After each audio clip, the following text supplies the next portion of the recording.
The first time you heard about COVID, how far did you think this would all go? I didn't think it was going to be that bad. While packing up my stuff and carting it out to work from home, my boss catches me in the hallway looking a bit panicked. "I dunno, man," he laments. "This sounds a lot worse than originally thought." After a heavy sigh and uncomfortable silence, he lays out his apocalyptic premonition. "This is something that we might end up dealing with for 1, maybe even 2 whole months."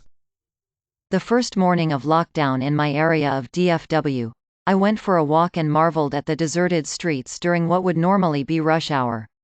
I was pretty impressed at how seriously people seemed to be taking the situation, and I thought that maybe we had a good shot at severely slowing the spread of the virus, as long as everybody did their part for a few weeks.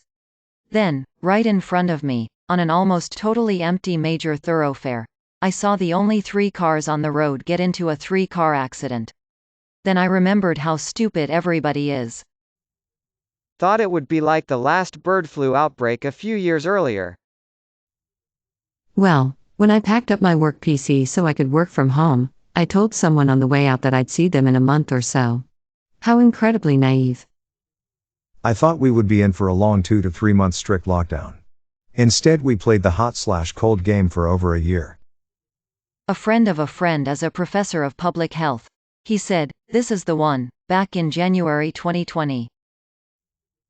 I thought that COVID would end in China. I didn't pay attention to it until they started shutting beep down. 2 weeks. Didn't even take my succulents home. They are now very, very dead, I'm sure. Pensive face. I heard about it December 2019, January 2020.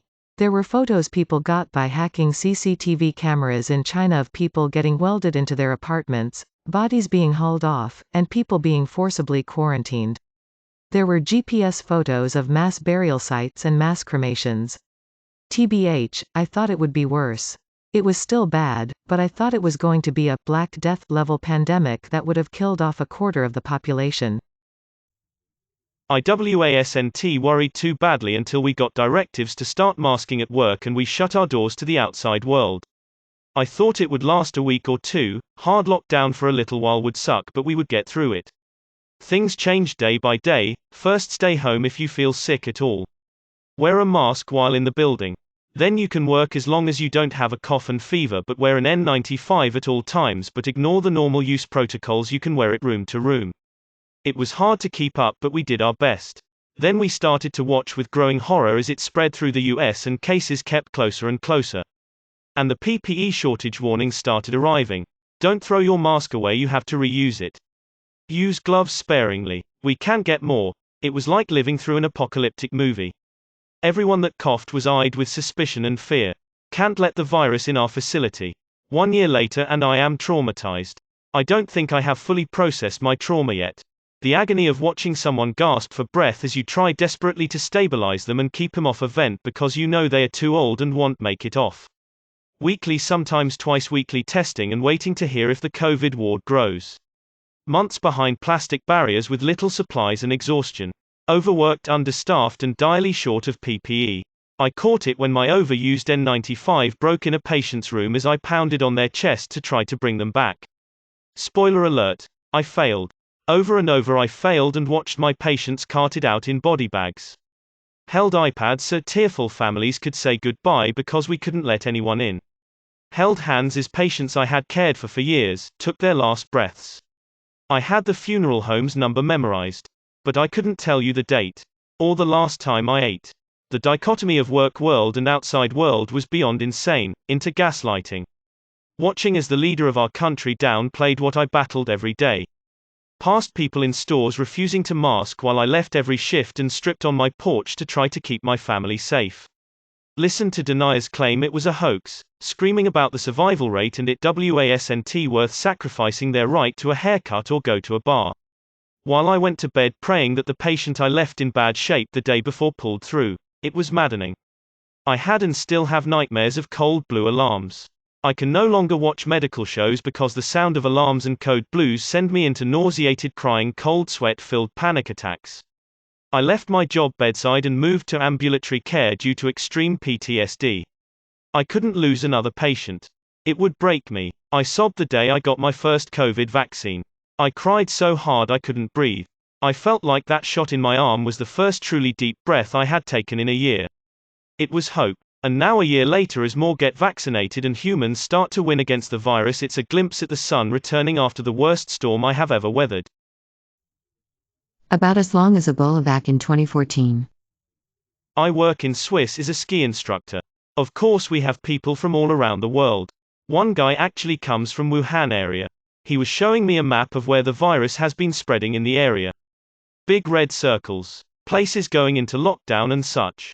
We joked about it. Jesus Christ. I was scared out of my mind. I was living alone, stationed 800 miles from my husband, and 30 weeks pregnant. The military had put a stop movement order so I couldn't move to be with him. No family, no friends in the area, no support. I was really scared about delivering alone, raising a newborn by myself, and generally being afraid of others to hurt my baby unintentionally with their germs. I stocked up on canned food, water, and books to make sure if it got worse, I could stay home with the baby and not have to go anywhere for a long time. Update. I had no gender reveal, no baby shower, and I did give birth alone, and raised my baby for 6 weeks by myself until I could reunite with my husband in June of 2020. All in all, it was traumatizing, but mostly because I was pregnant. As soon as my husband heard of a case in New York, we live in a very small town in the Midwest, he told his grandma to stay away from groups of people and to have us run her errands. I'm the one who overreacts, so when he was that serious I knew it wasn't good. We both knew once it was passed on from China it was bad. It didn't take me long to realize just how many people are selfish assholes. I accidentally took a 40-minute pocket video on my phone on February 20, 2020 when I was trying to take a picture of the sunset at the beach.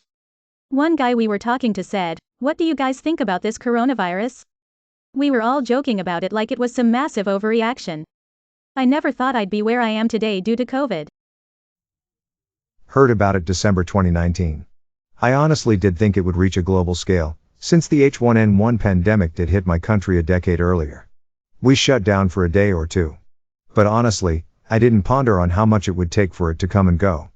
I would have never imagined it would stay this long, or disrupt life as it has, or take away so many people. Nor divide country populations so much. I got texts from a friend in China in January 2020. Some quotes. "A lot of people are waiting to die. It's like a zombie land. Wuhan got blocked by the army, it's still sprinting. It was pretty chilling. I'm not an intelligence gathering agency. I'm just a guy that knows someone who occasionally travels to China.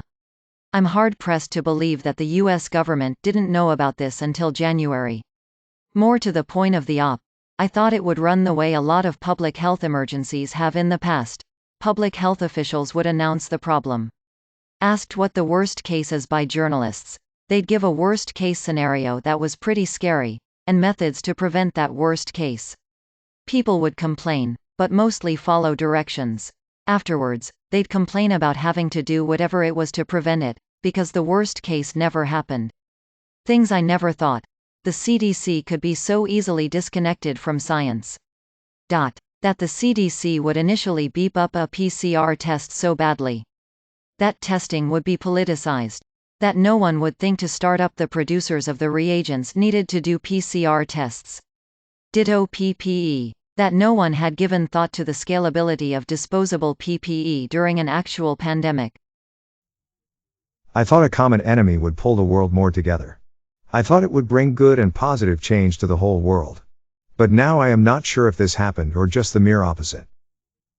Believe it or not, I had a pretty good suspicion it wasn't going away quickly. May your day be filled with joy and happiness. And please remember to like, share, and subscribe for more quality content every day.